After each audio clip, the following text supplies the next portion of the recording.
Morning student. Yes, मेरा नाम मनीष गुप्ता बेटा, मैं फिजिक्स टीचर।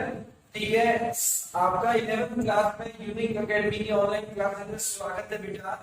ठीक है, आज हम स्टडी करेंगे अपना फिजिक्स का पहला चैप्टर बेटा, जिसके बारे में आप बेसिक्स जानेंगे। फिजिक्स के बारे में ओनली, भौतिक विज्ञान में क्या क्या चीजें हैं।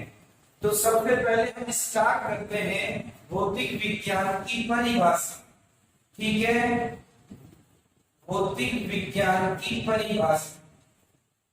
ठीक है, विज्ञान की वह शाखा, विज्ञान की वह शाखा जिसके अंतर्गत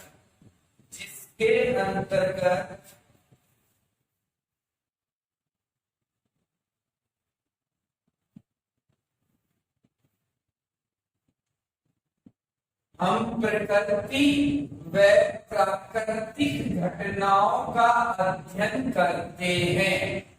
प्राकृतिक घटनाओं का अध्ययन करते हैं। क्लियर? ये हमारे पास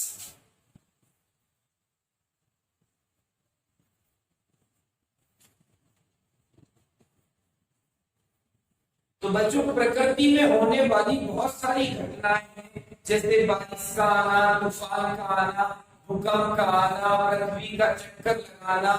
तो बहुत सारी घटनाएं, जितनी भी घटनाएं हैं उनके पीछे कोई ना कोई कारण है। तो उस कारण को जानने के लिए इस विज्ञान को भौतिक विज्ञान नाम दिया।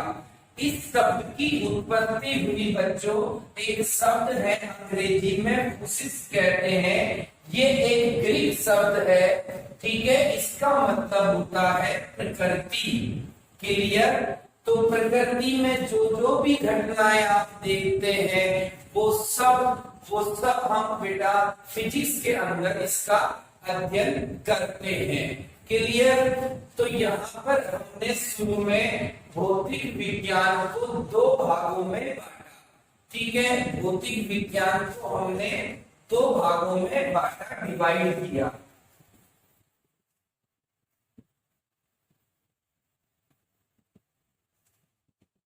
यस, तो मुख्यतः भौतिक विज्ञान को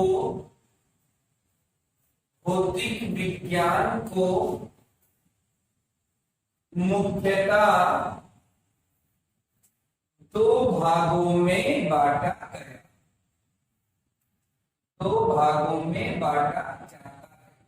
आज आप ये जो बेसिक नॉलेज ले रहे हैं, ये हमारा चैप्टर का नाम है भौतिक जगत एवं मापन। क्लियर? इसमें हम बेसिक पढ़ रहे हैं कि सिंपल शुरू में भौतिक विज्ञान में हम किसकी नॉलेज प्राप्त करते हैं। तो बच्चों, बहुत ही सिंपल सब्जेक्ट है और रोजीना जो सुबह से लेकर शाम तक एक्टिविटीज करते हैं वो सारी की सारी भौतिक विज्ञान का पार्ट है। जैसे आप, मैं तुम्हारे सामने यहाँ पर बोर्ड पे लिख रहा हूँ। ठीक है, ये भी एक घर्षण की वजह से लिख रहा हूँ। आज की टेक्नोलॉजी जिसके द्वारा आप ये ऑनलाइन क्लास देख रहे हैं, ये भी एक भौतिक विज्ञान का पार्ट है। रोजमर्रा में मैं सीधा चलता हूँ तो ये भी मैं एक घर्षण की वजह से बेटा चल पाता हूँ। तो यहाँ पर भौतिक विज्ञान को दो भागों में बांटा। तो पहला चिरसम्मत। ये चिरसम्मत बेटा, इसका मतलब है पुरानी, जो पहले से चली आ रही है, चिरसम्मत भौतिकी। क्लियर? और दूसरा पार्ट बांटा आधुनिक भौतिकी। ठीक है, आधुनिक भौतिकी। क्लियर? यहाँ पर तो सबसे पहले हम स्टडी करते हैं कि हम फिजिक्स में किस के बारे में अध्ययन करेंगे। तो सबसे पहली हेडिंग में बनाता हूं चिरसम्मत भौतिकी। ठीक है, इसमें निम्न शाखाएं आती हैं।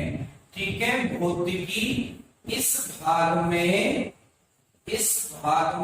निम्न शाखाएं हैं। ठीक है, इस भाग में निम्न शाखाएं हैं।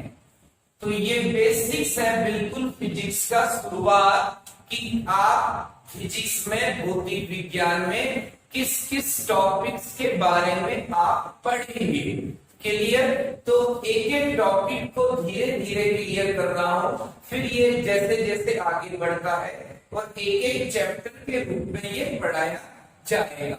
तो सबसे पहले जिस सम्मत भौतिकी में ये भाग है यांत्रिकी। क्लियर? इसका पहला भाग है यांत्रिकी। तो इस शाखा में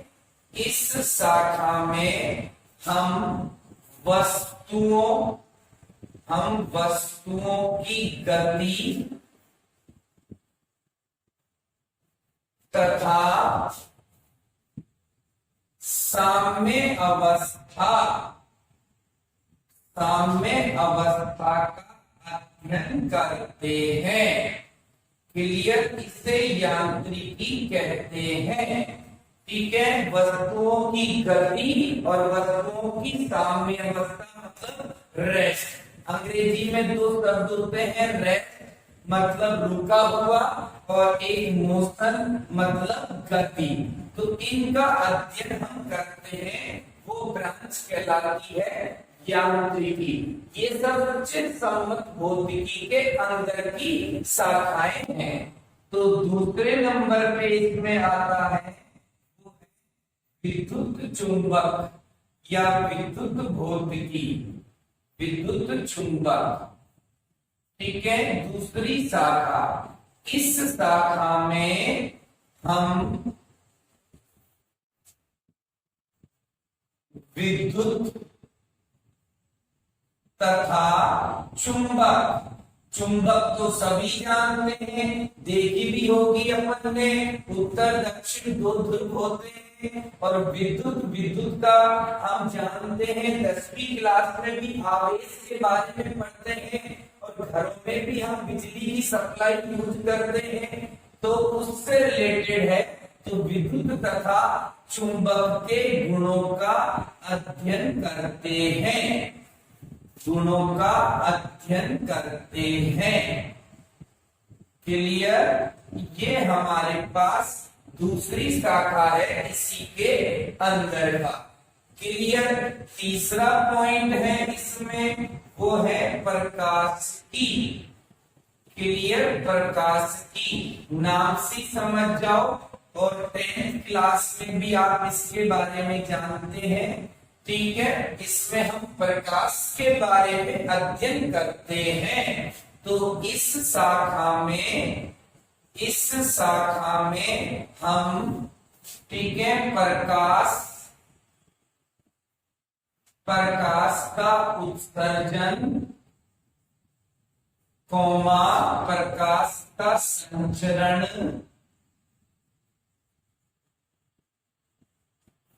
तथा प्रकाश के द्वारा होने वाली घटनाएं या घटनाओं का अध्ययन करते हैं। तो बच्चों ये आप 10वीं क्लास में भी पढ़ते हैं कि प्रकाश के द्वारा परावर्तन हुआ, अपवर्तन हुआ, वर्ण विक्षेपण हुआ, तो व्यतिकरण, विवर्तन, उन सब का हम इसमें अध्ययन करते हैं। क्लियर? ठीक है? उसके बाद डी पॉइंट पे आता है ध्वनि विज्ञान। ध्वनि विज्ञान। ठीक है? तो ध्वनि विज्ञान नाम से समझ जाइए, ध्वनि जो साउंड मैं बोल रहा हूं, जो आवाज आप सुनते हैं, ठीक है, वो है ध्वनि विज्ञान। तो इसे मैं ऊपर लिखता हूं, ये देखिए,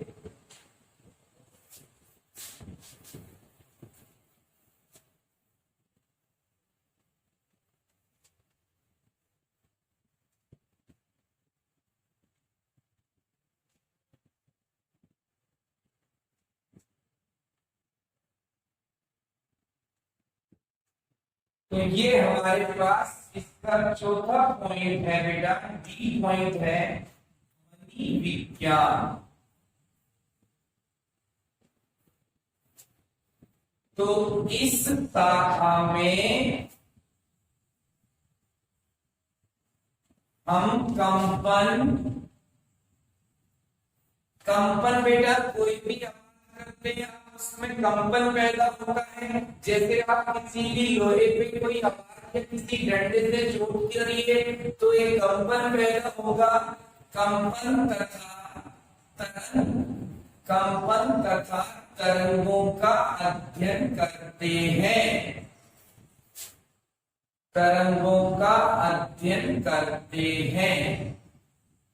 क्लियर? तो ये हम बेसिक बातें जान रहे हैं। एक बार वापस से रिपीट कर रहा हूं कि भौतिक विज्ञान बेटा वह शाखा विज्ञान की जिसमें हम प्रकृति तथा प्राकृतिक घटनाओं का अध्ययन करते हैं। भौतिक विज्ञान को दो भागों में बांटा गया, चिरसम्मत और आधुनिक। तो पहला पॉइंट हम स्टडी कर रहे हैं चिरसम्मत भौतिकी। इसके अंदर निम्न शाखाएं हैं, जैसे अभी अभी हमने जाना यांत्रिकी, विद्युत चुंबक, प्रकाश की, ठीक है। ऐसे ये ध्वनि विज्ञान। क्लियर? तो एक लास्ट ब्रांच इसमें और है और वो है ऊष्मा गतिकी। क्लियर?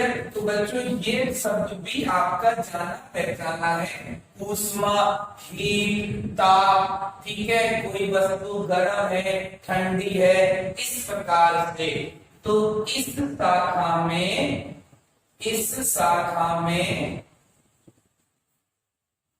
हम ऊष्मा, ताप, आंतरिक ऊर्जा, ये सारे शब्द बच्चों एक चैप्टर बन के आएंगे। क्लियर? आंतरिक ऊष्मा, एंट्रोपी, ठीक है, तथा ऊष्मा व कार्य में संबंध इत्यादि का अध्ययन करते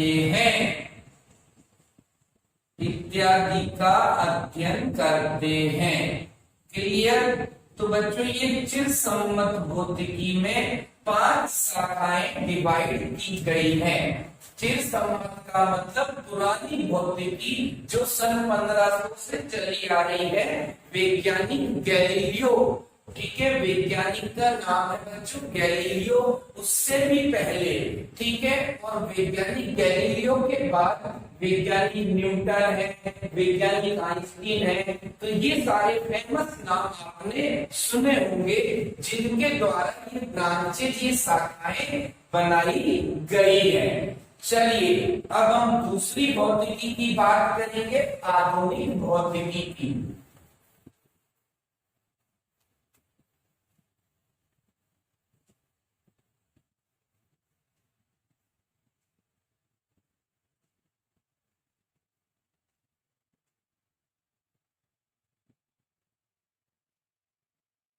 तो बच्चों दूसरा भाग इसमें बांटा गया है आधुनिक भौतिकी।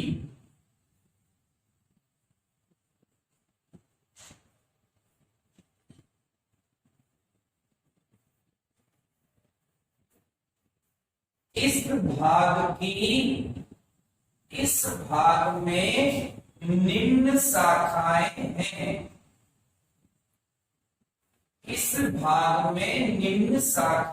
हैं। क्लियर? तो सबसे पहला हम स्टडी करेंगे और शायद सबने नाम सुना हो बच्चों, एक महान वैज्ञानिक है आइंस्टीन। क्लियर? तो उसका सबसे पहला विज्ञान की शाखा है आपेक्षिकता। क्लियर? आपेक्षिकता। बच्चों जब तक आइंस्टीन नहीं था उससे पहले के विज्ञान में काफी मान्यताएं थी। क्लियर? कि जैसे समय है, ऊर्जा है, द्रव्यमान है, ये सब बातें। लेकिन जब आइंस्टीन ने दुनिया को बताया कि यहाँ पे हर चीज परिवर्तनशील है, तो बेटा इसके बाद विज्ञान ने नया रूप लिया। ठीक है? तो यहाँ पर ये सब वैज्ञानिक आइंस्टीन का देन है। इस शाखा में हम उन पिंडों का अध्ययन करते हैं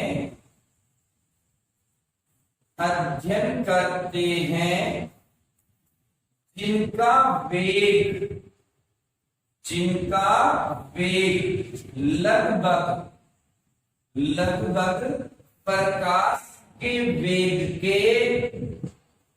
प्रकाश के वेग के बराबर होता है। क्लियर ये बेटा? तो शायद आपने कभी एक बात सुनी होगी कि आज से कई करोड़ों साल पहले हमारी धरती पर डायनासोर राज करते थे। फिर कुछ एक प्राकृतिक घटना घटी, ऊपर से कोई एक उल्का पिंड धरती से टकराया, जिससे यहाँ पर एक तबाही और एक विनाश हुआ और डायनासोर का अस्तित्व बेटा समाप्त हुआ। तो ये कुछ घटनाएं हैं जिनको स्टडी करके आइंस्टीन ने बताया कि यहाँ पर सब चीज परिवर्तनशील है। क्लियर? एक छोटा सा एग्जाम्पल देता हूँ, समझने की कोशिश करना। ठीक है? आइंस्टीन के अनुसार, ठीक है, आइंस्टीन वैज्ञानिक का नाम है, आइंस्टीन के अनुसार, तो बच्चों ये देखना, ये द्रव्यमान का एक रिलेशन दे रखा है, m m0 अपॉन में √1 माइनस v²/c²। अभी फॉर्मूले से मत घबराना, बस एक बात जानना जो आइंस्टीन ने दुनिया को बताया। क्या बताया? कि m0 तो है यहाँ पर विराम द्रव्यमान, मतलब पहले से जो द्रव्यमान है वो। क्लियर? और ये c सभी जानते हैं, बचपन से हम पढ़ते हैं प्रकाश का वेग, और शायद इसका मान भी पढ़ते हैं हम 3 गुना में 10⁸ मीटर पर सेकेंड। और ये v है, ठीक है, वस्तु या पिंड का वेग। क्लियर? तो बच्चों ये मैं यहाँ पर आपको क्यों समझा रहा हूँ, क्यों जो डायनासोर वाली घटना हुई थी वो घटना यदि दोबारा से घटी तो बच्चों इसलिए देखना और समझने की कोशिश करना कि देखो बेटा, यदि कोई पिंड, ये देखो, यदि कोई पिंड v बराबर c से आए। क्लियर? यदि बेटा कंडीशन कभी खुदा ना करे, ठीक है, परमात्मा ना करे ऐसी घटना घटे, लेकिन यदि हो जाए तो आप समझने की कोशिश करना। देखो यदि v बराबर c हो जाए, v बराबर c हो जाए तो क्या आप यहां से समझ पाएंगे बच्चों? m m0 अंडर में 1 माइनस 1, v बराबर c हो गया। तो बेटा ये v बराबर c, तो 1 बचा। तो यहाँ पर देखिए आप m0 बटा में 0, और शायद समझ पाए तो बेटा ये देखिए अनंत। तो मतलब पृथ्वी पर तबाही, विनाश निश्चित हो सकता है। यदि आपको थोड़ी नॉलेज है तो बच्चों हमारे इस ब्रह्मांड में दुनिया भर के पिंड और ग्रह घूम रहे हैं। क्लियर? और अभी तक बेटा किस्मत कह लो, परमात्मा कह लीजिए या विज्ञान कह लीजिए, कि कोई भी एक पिंड हमारी धरती से इस रफ्तार से नहीं टकराया। यदि भविष्य में कोई पिंड इस रफ्तार से टकराया तो बच्चों भयंकर तबाही मच सकती है। ठीक है? तो ये ब्रांच की शाखा है अपेक्षिकता। चलिए आगे।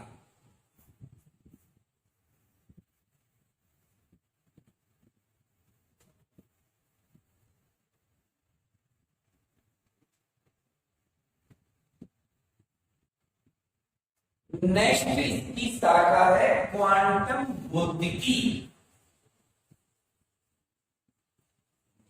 क्वांटम भौतिकी, क्वांटम तो नाम से समझ जाओ बच्चों, क्वांटम बहुत ही छोटा, ठीक है, हर एक छोटे छोटे कण, तो बच्चों अभी तक तो आपने पढ़ा होगा कि कुछ चीजें सजीव होती हैं, कुछ चीजें निर्जीव होती हैं। सजीव मतलब जिसमें हमारे पास लाइफ है, जीवन है, उस प्रकार से हम सजीव और निर्जीव को डिसाइड करते हैं। लेकिन जैसे जैसे विज्ञान आगे बढ़ा तो बच्चों एक चौंकाने वाली बात सामने आई कि इस ब्रह्मांड, इस धरती पर जो भी कण मौजूद है, छोटे से छोटा कण, वो भी कंपन कर रहा है। क्लियर? तो बेटा ये एक ब्रांच बनी क्वांटम भौतिकी। तो इस शाखा में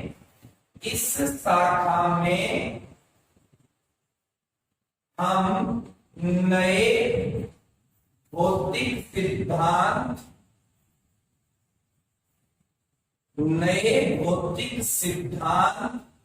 ठीक है, तथा कण की द्वैत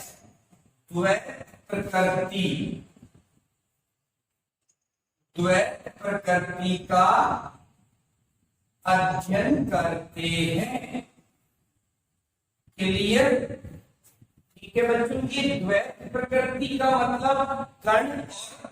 बच्चों ये प्रकाश जो आपके सामने चल के आ रहा है, इसमें भी द्वैत प्रकृति है, और यहाँ तक कि जो भी छोटे से छोटा कण हो, ठीक है बेटा, उसकी भी द्वैत प्रकृति है। एक बात आप अपने दिमाग में सेट करें कि प्रत्येक चीज यहाँ पर छोटे छोटे कणों से मिलकर बनी है। क्लियर? विज्ञान में ये बात अपने दिमाग में आप सेट रखिए कि प्रत्येक चीज यहाँ पर छोटे छोटे कणों से मिलकर बनी है। तो नेक्स्ट इसकी तीसरी शाखा है, वो है परमाणु भौतिकी। क्लियर? परमाणु भौतिकी। तो इस शाखा में हम परमाणु की संरचना तथा परमाणु के गुणों का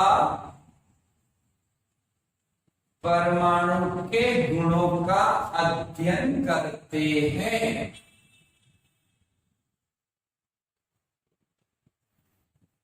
क्लियर? बच्चों सबसे पहले हमने अणु की बात करी थी, फिर उसके अंदर हम गए तो परमाणु का पता चला। तो शायद कई वैज्ञानिकों का नाम आपने सुना होगा, डाल्टन है, थॉमसन है, रदरफोर्ड है, बोर है। तो ऐसे कई वैज्ञानिकों का योगदान है जिन्होंने परमाणुओं तक की स्टडी करी। ठीक है? और इसका लास्ट पार्ट है, डी है, वो है नाभिकीय भौतिकी।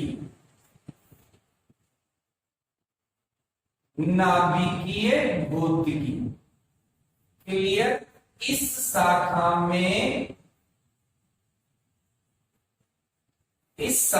में हम नाभिक तथा नाभिक के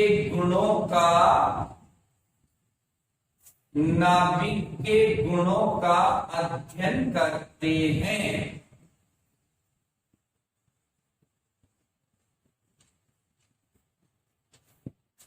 तो लीजिए बच्चों, ये हमारे पास एक भौतिक विज्ञान की कंप्लीट जानकारी हो गई कि हम इस विषय में क्या क्या पढ़ने जा रहे हैं।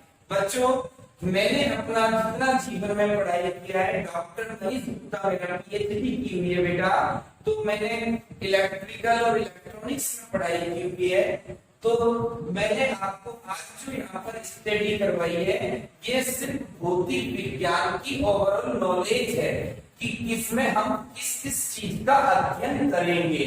क्लियर? तो वापिस से एक बार मैं हल्का सा रिपीट करता हूँ कि विज्ञान की वह शाखा जिसमें हम प्रकृति तथा प्राकृतिक घटनाओं का अध्ययन करेंगे।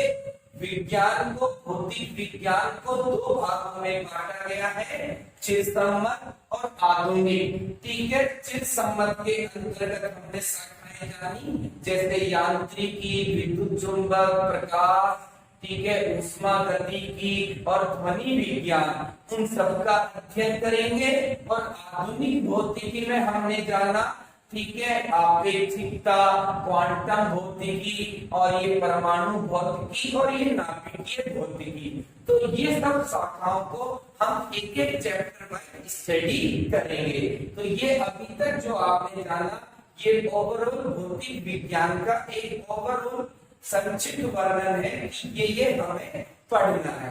क्लियर हुई बात बच्चों? चलिए, यस, ओके बच्चों, आगे की बात हम कल से स्टडी करेंगे। अपनी पढ़ाई को बेटा जारी रखना, कंटिन्यू, समय का सही उपयोग करना। थैंक यू बच्चों।